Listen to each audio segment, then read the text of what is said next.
Welcome back. Imagine living life without pain. It sounds like a good idea at first. But a 5-year-old Mapleton, Iowa boy is living proof that it's not. Siouxland News reporter Olivia Williamson brings us a story of Isaac Brown. It's an extremely rare condition with only a few dozen cases in the U.S. But Isaac Brown and his family know firsthand what it's like to be deprived of a normal life. Okay, Isaac. When you first meet 5-year-old Isaac Brown, he seems like an ordinary kid, enjoying the simple things in life.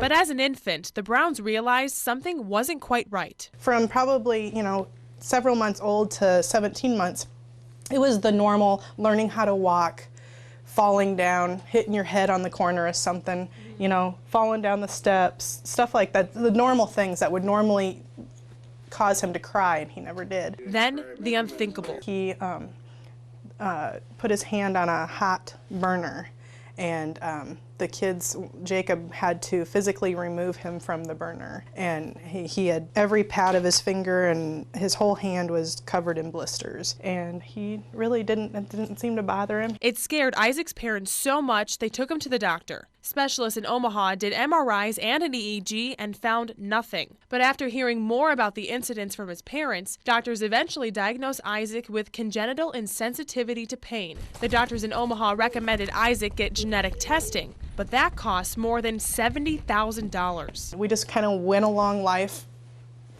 watching him carefully, knowing that they believed at that time that he had insensitivity to pain. Anytime he might injure himself, we need to consider having an x-ray or something done, because he may not be able to tell us if it hurts. But a few months later, he had taken a toenail clipper and clipped his face, and then when he got to his eyelashes, he ripped out a section of his eyelashes and continued to go with the clipper, and I just lost it at that point. I'm like, he is hurting himself now on purpose. In their desperation, the Browns turned to the Mayo Clinic in Rochester, Minnesota. We've always trusted that God would take care of us and take care of Isaac. Carrie prayed the clinic would do research on Isaac's condition. Those prayers were answered. And I started bawling, and I looked at Randy, and he's like shocked that they're going to do this for free.